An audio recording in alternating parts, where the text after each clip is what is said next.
Hey guys, Brian and PS4 Trophies, and what you just saw was some footage that I captured at a recent Rainbow Six Siege press event held in Venice, California a few weeks ago. I was invited myself, along with dozens of other games media, to this Ubisoft sponsored event, and I really want to thank Ubisoft for doing this, not just because I love them, and I really do, but because this is a game that you really need to get a hands on to totally appreciate. You can watch dozens of trailers and it's just not really going to give you the appreciation that this game deserves. Now what I want to do is show you a defensive mode gameplay footage and an attack mode as well in the multiplayer, as well as sandwich in between a little bit of the campaign that I played co-op with some other YouTubers. It was a lot of fun. And I'm going to start off here. This is a mode where you got to essentially defend a position and the other team needs to capture and hold a certain position in the game. Now, at the very beginning, you have a preparation phase. You have 30 seconds. You got to set up your defenses, set up barricades, lay down traps. And the opposing team, the attacking team, is going to try to locate you using camera drones. Now, I'm on the defensive here, and the action phase has started already. So I'm just kind of putting up some late barriers here, trying to block them off. Now, I'm also blocking out my teammate on the other side of the wall. Now, we were all kind of strangers when we started playing this game, so communication is a real big key in this game. If you don't have a microphone, you're going to find yourself kind of a little short-handed. Ideally, you're going to want to be able to communicate with your teammates. Now, having said that, I did play the PC alpha a few months ago, and I didn't have a microphone set up or anything for that, mostly because I don't play PC games, so I didn't even know how to do it. But I still had a lot of fun. I was able to contribute to the team. This is definitely an awesome game, mostly because the way in which you can accomplish your goal can be done so many different ways, and it's very satisfying each way. As you can see, at any moment you can switch to the cameras so you can look at the security cameras. The opposing team can, of course, disable those cameras, shoot them so I can't see. Now I'm laying down some traps. I kind of placed some electrocution shock to the Constantino wire there. And they finally found us. It took them a couple minutes to find us, and they're starting to breach our area now. Most game modes, now you do have the objective in this one where you got to just sit in this room and hold it for a certain amount of time. Another game mode in the PC alpha required you to rescue a hostage. But really what I kind of found is most games will end with you eliminating the other team, regardless of what side you're on. And that's kind of maybe one concern I do have, is that's just basically what it boils down to. Now you only have one life, which makes it very vital that you're not careless and you're very cautious in your approach and what you do.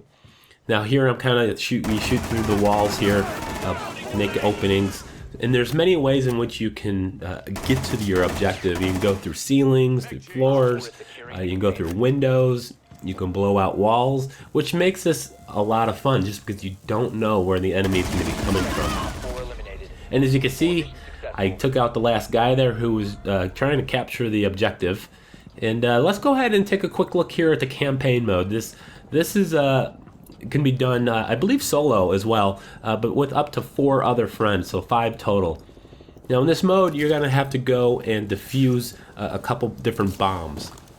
Now the approach in which you can do this again is almost endless. You can go in through the ceilings, you go in through windows, you can just go in through the front door if you choose.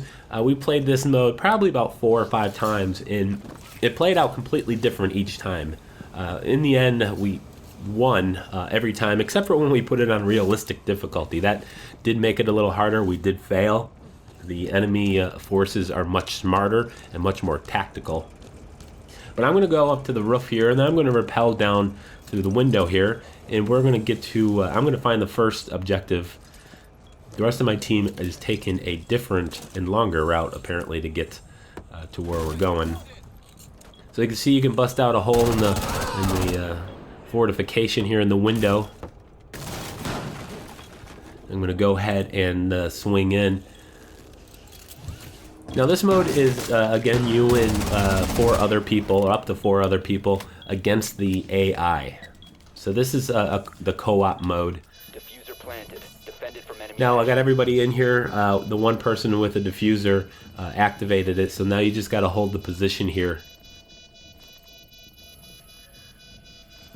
Now I'm going to send out shortly my little kind of camera car, my drone, and it's going to be able to scout out the enemies. Now I feel like with this game it's going to take a little bit to get used to. There's just so many gadgets. You can only play as one of the characters. No one can select the same character. So I think getting used to what all the different gadgets and toys that each of these guys has is going to take some getting used to. I know we all kind of went into here blind.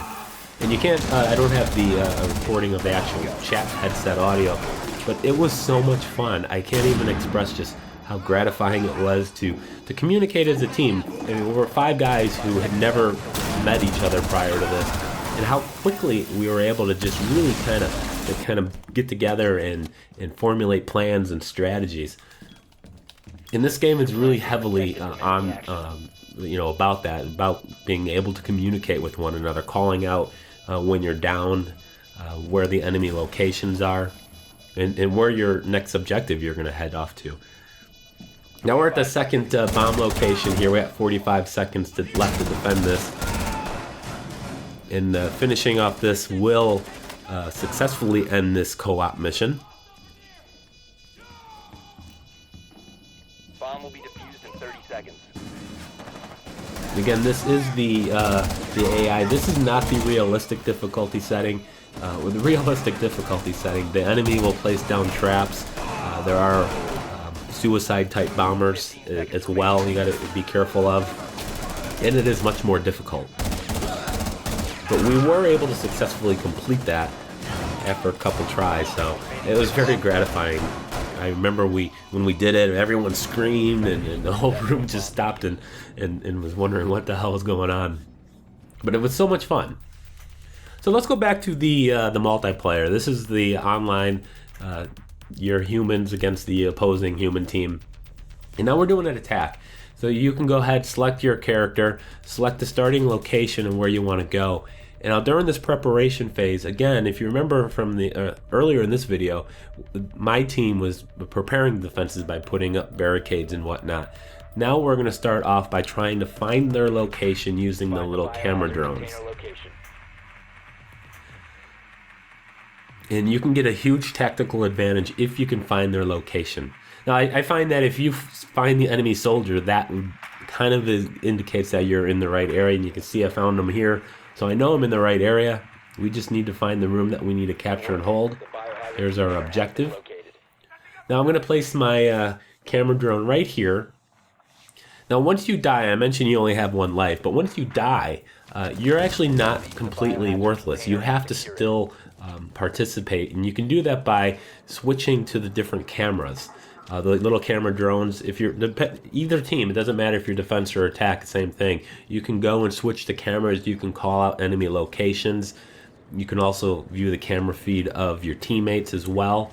So if you do die, it doesn't give you an excuse to just go to the bathroom or something. Your teammates still need you, which makes it a very interesting aspect of this. So even though you only have 1 life, you're not completely worthless, as we found out.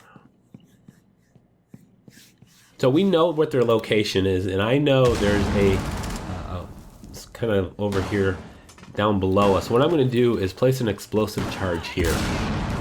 And I'm going to actually breach through the floor here, which will reveal an enemy location. He didn't even see me coming. So I had a nice laugh about it. The player who controlled it was actually one of the Battlefield friends. He was sitting across from me, so I had a good laugh at his expense there. So again, a lot of these are going to end with a total wipe of the other team. And as you see, I'm down here, but luckily I was able to crawl away, and my teammates were able to rescue me. Now, I really can't express just how fun this is when you actually play. It's just so gratifying. There's so many different ways in which you can tackle objectives. You can blow through walls, you can go through ceilings, windows, as I mentioned. You can shoot out holes, as I did here in the barricade they put up. And unfortunately, this is going to cost me my life. So I know he's there, but he also knows I'm there. So as you can see, I'm down. But I'm going to go and try to help out my teammates by looking through their feeds, going to different cameras, trying to call out their locations.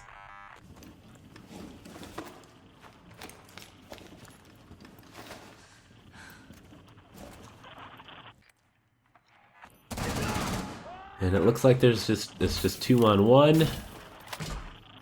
There's the guy back there in the corner.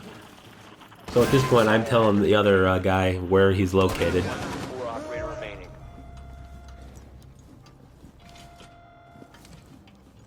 Luckily for us, he has a shield. But I really do hope you guys enjoy this.